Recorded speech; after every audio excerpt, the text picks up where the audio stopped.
Hello everybody, Resonance here with another Pokemon Sword and Shield Wi-Fi battle analysis, which explains the strategy and thought process for each player. You can find links to more of these below, as well as many comprehensive competitive tutorials. Thank you as always for the support.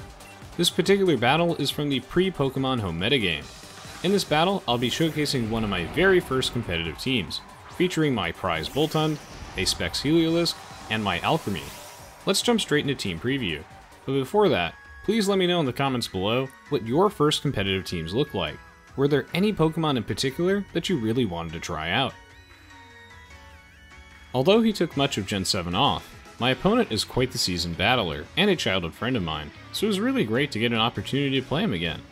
This battle is also an interesting look back at what the early Gen 8 meta looked like. Now, what immediately stands out to me is the Toxapex on my opponent's team. A water poison type with such high defenses and consistent recovery that it's incredibly difficult to break. Thankfully, I brought a Heliolisk with the Choice Specs held item to boost its special attack stat, as well as a Boltund to hit it from the physical side, and a Crawdaunt with knockoff to remove Toxapex held item.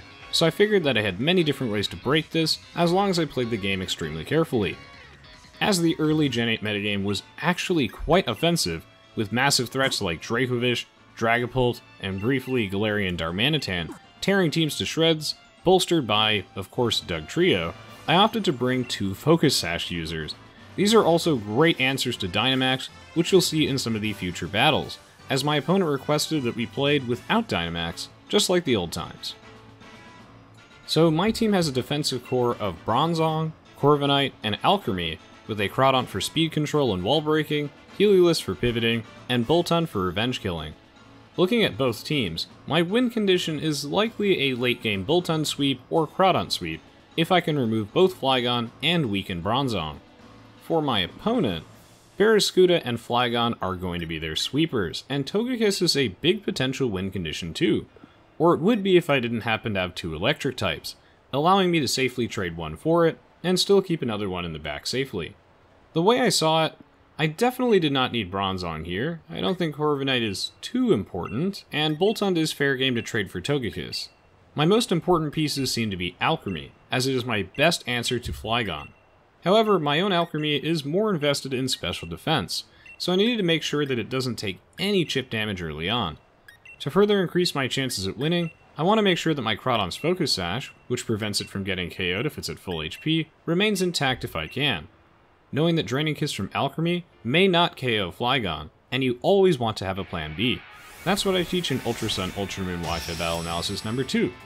And with that, let's jump into the game and see if we can get those matchups that I was just talking about. So I decide to lead with Mjolnir, my Heliolisk, while my opponent leads with his Flygon. I think Flygon was a great choice, as it can simply U-turn out of a bad matchup and always catches my Heliolisk. Both of us were probably thinking about Bronzong for an early Stealth Rock setup, but neither of us wanted to risk that specific lead. Unfortunately, since Flygon is a ground type, it is completely immune to my electric type Volt Switch, so I'm forced to hard switch here and take an attack from Flygon.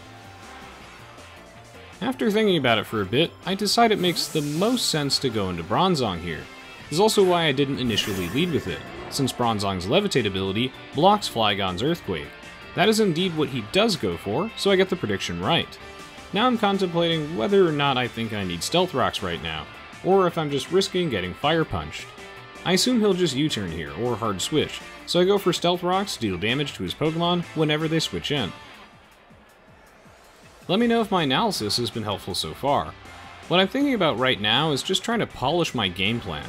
I think it's around here that I realized that Corviknight is actually really necessary, at least early on, to take physical hits and dish back a huge hit in return with Brave Bird, but I can't afford to sack it later if I have to. My opponent goes straight into Togekiss, predicting these Stealth Rocks and wanting to send it out before it would take any damage from them.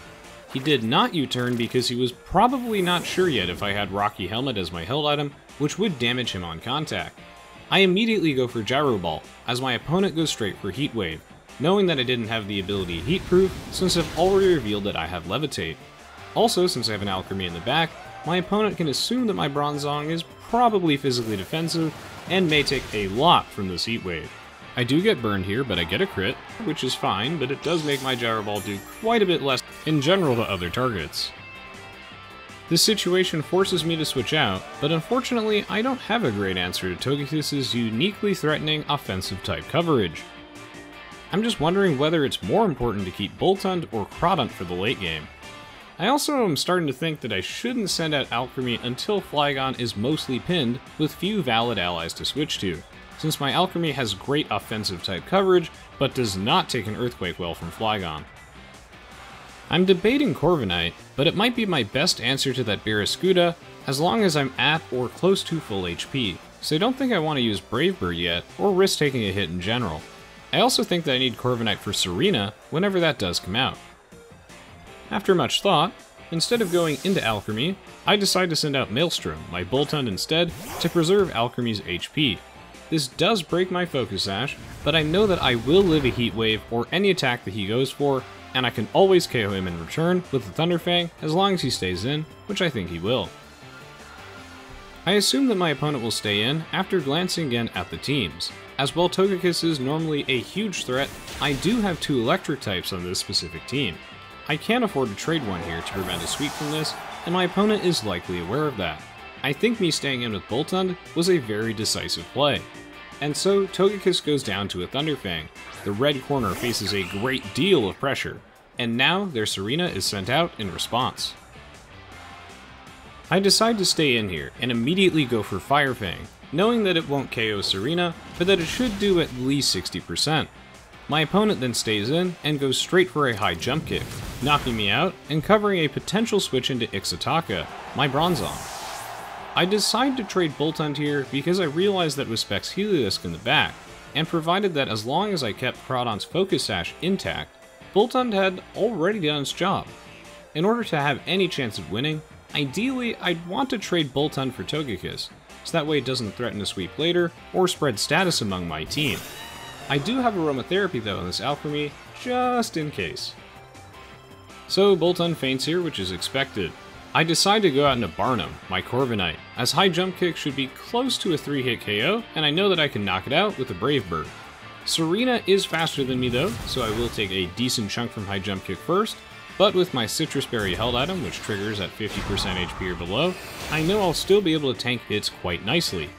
Thankfully the Serena is only around 35% of its max HP, so the recoil damage that I take won't be too significant, leaving me at a healthy range for Barraskewda or Flygon with the Citrus Berry later.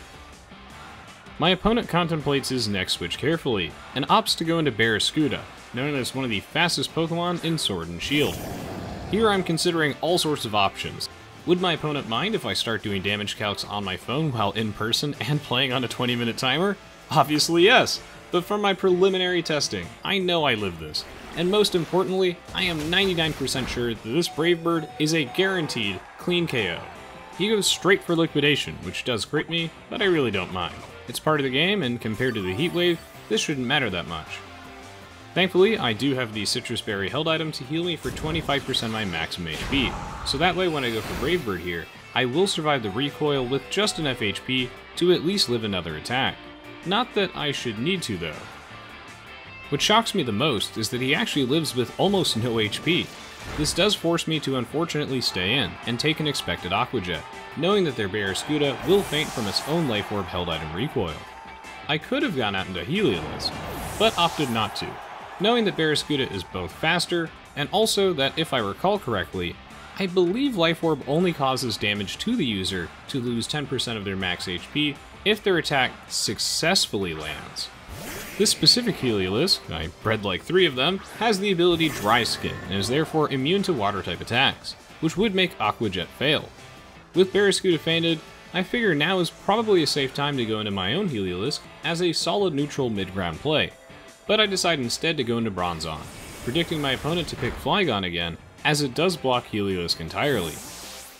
This turn I have my Bronzong go for Gyro Ball, while my opponent does indeed reveal U-turn and sends out his own Bronzong. This is a good play, as it takes basically nothing from my burn Gyro Ball, not that it would take much anyway. At this point, as much as I want to get rid of Bronzong, I need it to block Earthquake, so I'm kinda torn. Ultimately, I decide that nothing on my team wants to risk a hit from the opposing Bronzong, so I decide to stay in, as we trade Body Presses. As the passive recovery and burn damage kicks in, let's talk strategy a bit. I should also mention that I do art commissions now, by the way, so feel free to check the video description below for that. Now, it might seem weird to engage in a wet noodle fight with the opposing Bronzong, but with mine burned and nothing on my team wanting to take a hit from it, I think it's pretty necessary.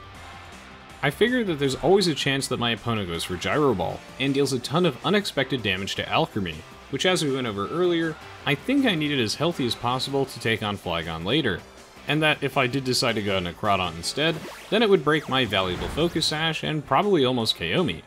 While we continue to exchange body presses and passive recovery, I'll finish my previous thought. Basically in June I realized that the whole Kyogre 19 thing is going to last a while, so I took up drawing, and now I do art commissions for Pokemon and other things, so it's a great way to support the channel besides Patreon, and of course, sharing my content around. I've also found art to be a great stress reliever.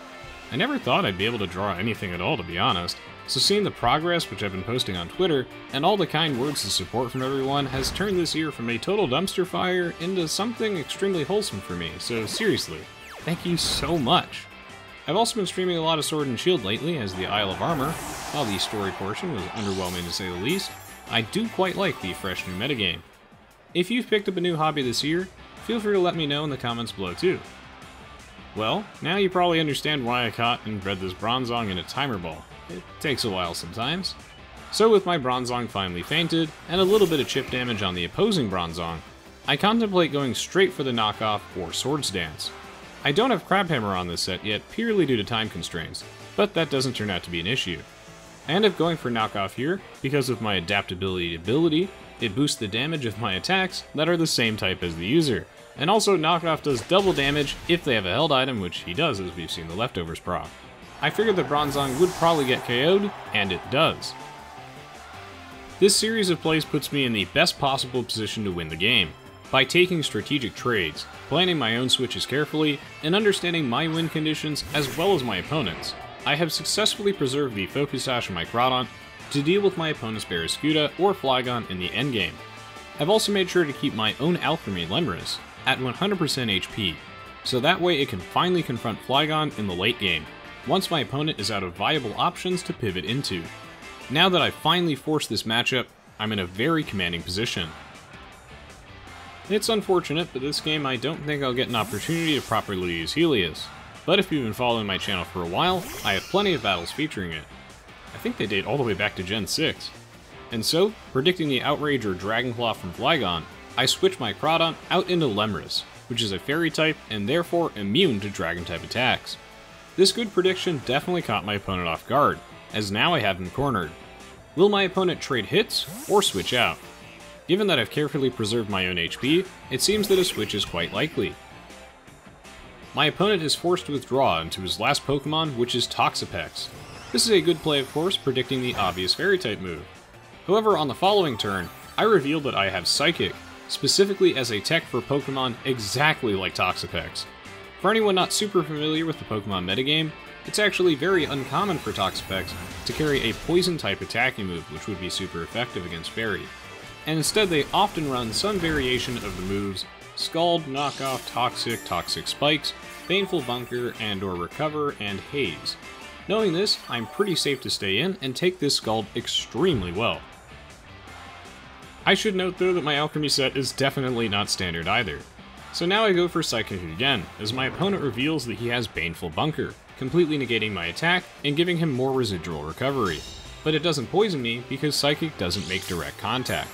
This ultimately won't be enough passive recovery to live another Psychic though. Now from Team Preview, I actually figured that my opponent's Bronzong was likely to be specially defensive, and my opponent's Toxapex would be physically defensive. So I know that this oddly offensive Alcremie would be able to 2-hit KO it later. I specifically trained this Alcremie, I have several, to do exactly just that. For much of the metagame, Toxapexes were usually physically defensive, to take massive hits from threats such as Dracovish, Cinderace, and Urshifu. On that next turn you just saw, I misclick and go for Mystical Fire, since at the time I was talking to a bunch of my friends about setting up either some Gauntlet Legends, Mario Power Tennis, or Rivals of Aether for after our battle was finished. Meanwhile, my opponent goes for Recover, restoring 50% of his max HP. This would normally be where Toxapex starts to wall its opponents to slowly wear them down, but I know that Psychic will deal around 60% damage to it. And now my opponent goes for Scald and gets a critical hit, but it still does barely anything since Toxapex has very weak attacking stats.